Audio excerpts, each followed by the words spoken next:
Patriots are coming out of the AFC. And it's because of last night, a game in which they nearly gave away, that only helps make my point even stronger. Like, how is that point? They're up 16-0. They're marching down the field. Worst case scenario, Tom Brady takes a sack late in the second quarter, and they're up 19-0. They get a stop or give up a field goal, 19-3. Game is over. They get a touchdown. Obviously, game is over. They end up holding on to win 30-23 because they fumbled twice on special teams. Brady, an interception in the red zone, something that almost never happens. The team that led the NFL, or is actually last in the NFL. This is a weird stat, right? It's like, do the Patriots lead the NFL, or they're actually last in turnovers, which is a good thing? Yeah, it's like the NCAA tournament.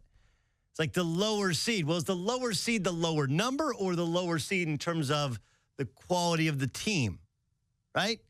So the Patriots came in with the fewest number of turnovers in the National Football League, and they had 3 really big ones last night, and they allowed the Baltimore Ravens to hang around, ultimately winning and barely covering if you had 6 and a hook.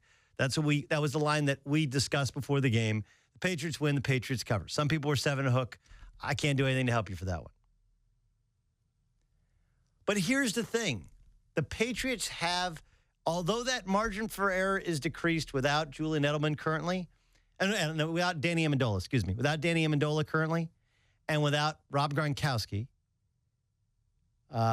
even though that margin for error is made more slight, they still have enough weapons and the ultimate weapon in a Tom Brady,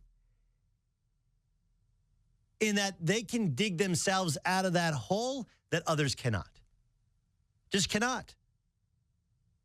By my estimation, there is not a team that's going to play. I know this for a fact, not my estimation.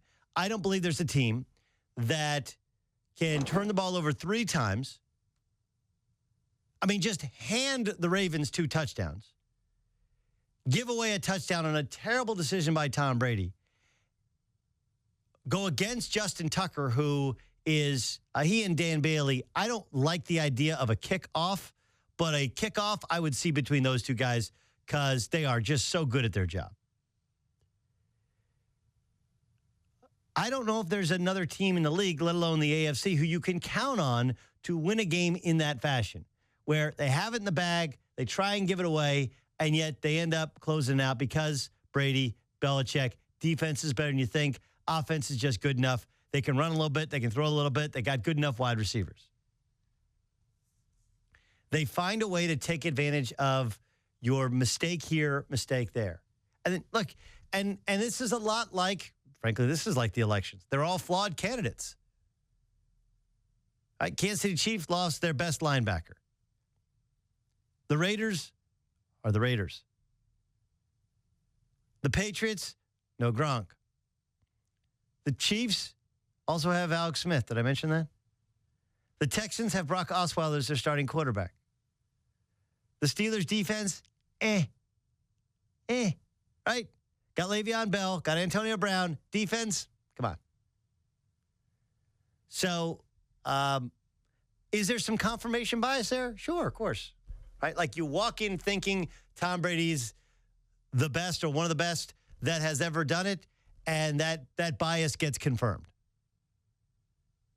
And like the touchdown pass to Hogan, that was obviously a broken coverage, right? But the idea, and I don't know if you saw this quote from Bill Belichick where he said that was just, it's kind of a dirty read, meaning it wasn't like the play was designed for this zone buster. They just misread what we were doing, and Brady was able to recognize it quickly enough and get the ball out to Hogan and let him run under it to where he had a 67-yard catch and run touchdown. But they do a little bit of everything good enough. And with this flawed list of candidates, that appears, by my estimation, to be good enough. And how about the stat that Tom Brady has never lost a game in the regular season, which he has let it have? Is that crazy? And they've only lost 1 in the entire time he's been there, and that was to the Ravens in the AFC playoffs. When leading at home. That's incredible.